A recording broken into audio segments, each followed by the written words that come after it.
Zdaj je pa čas, da k nagovoru povabim gostitelja dogodka, najprej direktorico CMEPIUS-a, dr. Alenko Flander. Alenka, izvoli.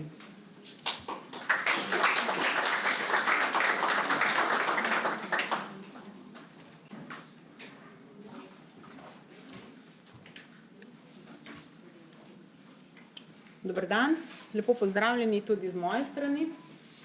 Jaz iskreno upam, da vse tuje delegacije boste kljub vsemu odšle iz Slovenije z dobrim občutkom, kljub vsem izzivom, ki nam jih te dni ponuja naš letalski prevoznik. Tako da upam, da boste kljub temu lahko mirno sledili ta 2 dneva, mogoče tudi niste vsi prišli z letalom, ampak vsekakor upamo, da se bo ta situacija čim prej umirila in bomo lahko se vsi spet ukvarjali bolj z vsebinami kot z operativnimi zadevami. Odrasli se izobražujemo iz različnih razlogov, da bi povečali svoje zaposlitvene možnosti, da bi se osebno ali poklicno razvijali, da bi pridobili prečna znanja in spretnosti, kot je kritično razmišljanje in tako naprej. Izobraževanje odraslih prispeva tudi k izboljšanju socialne kohezije, spodbuja aktivno državljanstvo. Zato tudi Evropska komisija skozi svoje programe in pobude, kot je Erasmus Plus in EPALE, spodbuja in podpira sodelovanje in razvoj posameznikov, da bi ostali konkurenčni na trgu dela in njihov poudarek je tudi na izobraževanju odraslih kot bistvenega pomena za premagovanje trenutnih izzivov v Evropi, ki niso samo gospodarski. To je tudi odzivanje na, poleg povpraševanja po novih znanjih, tudi odzivanje na družbene spremembe, na socialno izključenost, na socialne veščine, ki nam jih v bistvu vsem vedno bolj primanjkuje. Ukrepi in pobude na evropski ravni izobražujejo načine, kako se odzivati na izzive v izobraževanju odraslih in zagotavljajo tudi podporo institucijam in posameznikom za boljšo izmenjavo znanja in izkušenj med državami.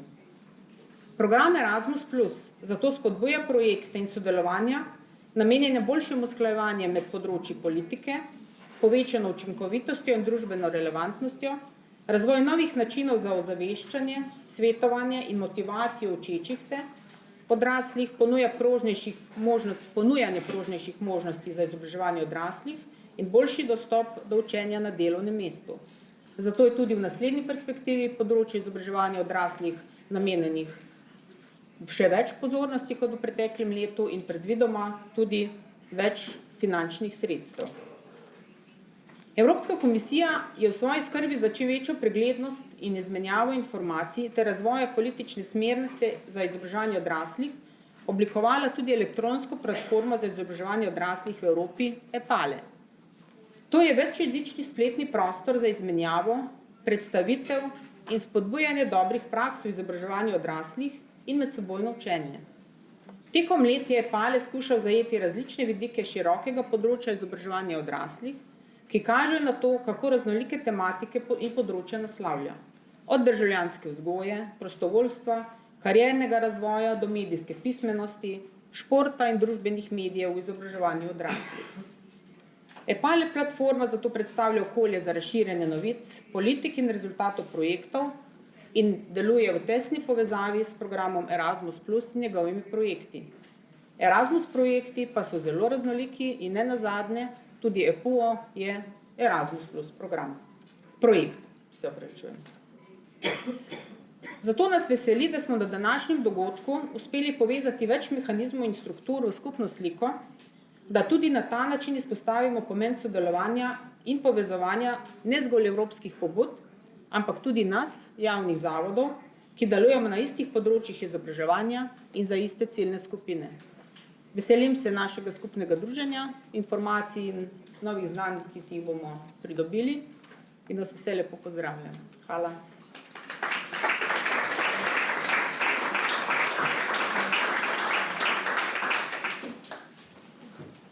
Alenka, hvala lepa.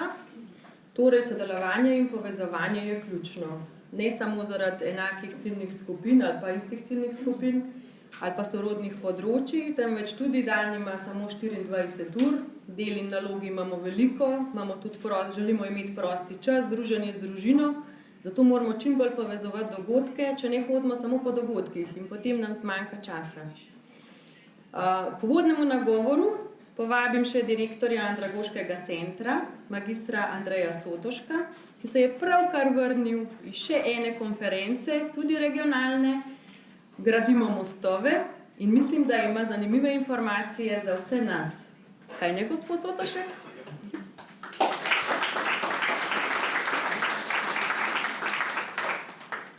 Ja, hvala lepa, Andreja, lep pozdrav tudi z mojem imenu, vsem prijateljem, kolegom, ki delamo na področju vzgoje odraslih, vsem kolegom iz jugovzhodne Evrope. Ja, res prihajamo kot slovenska delegacija, smo se večer vrnili iz Beograda, kjer sta potekala dva pomembna dogodka. In sicer prvi dogodek je bila globalna konferenca, raziskovalna konferenca na področju vzgoje odraslih, imenovana ESREA. In pa drugi dogodek, kjer je potekala regionalna konferenca držav jugovzhodne Evrope pod imenom ali pa naslovom Gradimo mostove v vzgoji odraslih. In kar nekaj vzporednosti vidim med današnjim dogodkom in tema dvema dogodkoma.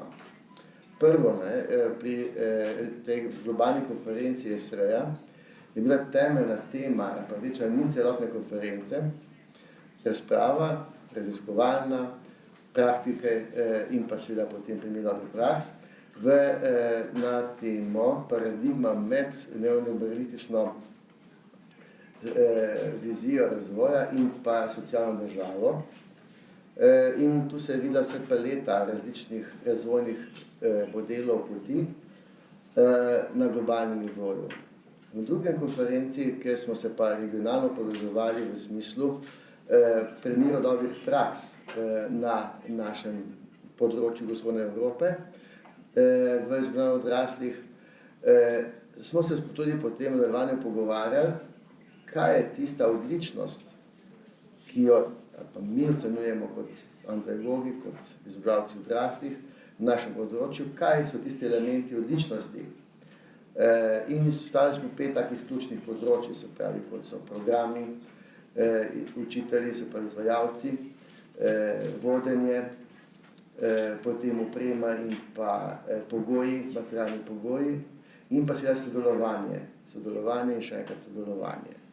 In ta primer je tudi naša današnja tema, pa naš namen, med drugim tudi mednarodno, regionalno povezovanje, izmenjava izkušenj, primere dobrih praks, svezanje na vse tiste prioritete, ki, kot so že kolegica prej povedala pred mano, določeni dokumenti, kot je ta dokument nove poti izpopolnjevanja vzgoje odraslih, ker izpostavljati ključne prioritete probleme, ki jih imamo mi vsi v Evropi. Ne bomo našteval, da ne bom izgubil časa, tudi bomo potem videli posneje v predstavitvah, in pa seveda, kako do teh doseči, se pravi povezovanje. Eno orodje je seveda PALE, informacijsko, povezovalno, partnersko, pa še drugi obstajajo in seveda tem je treba razpravljati, treba videti, kje so tiste naše možnosti, sodelovanje, kje se lahko nekaj naučimo, lahko pridemo informacije, izboljšamo naše razvojne projekte in pa programe, in pa seveda, da sodelujemo na nekih točkah in seveda skupaj drugega izboljšujemo. Jaz vidim to priložnost tudi v tem 2 dneh, ko se bomo družili tukaj pri nas v Laškem. Pričakujem, da bo razprava zanimiva, da bo živahna, da bomo tudi poleg uradnega programa imeli priložnost tudi se nekaj neformalno pogovarjati, da se bomo nekako tudi neformalno družili in izmenjavali izkušnje in seveda, da bomo vsi skupaj nekako oplemeniteni tudi prišli v delovna okolja, odkud prihajamo. Hkrati vam želim, da se dobro počutite med nami, da se prijetno druži s koristnim in da boste odnesli lepe spomine iz Laškega v teh 2 dneh. Hvala lepa in prijetno delo. Hvala.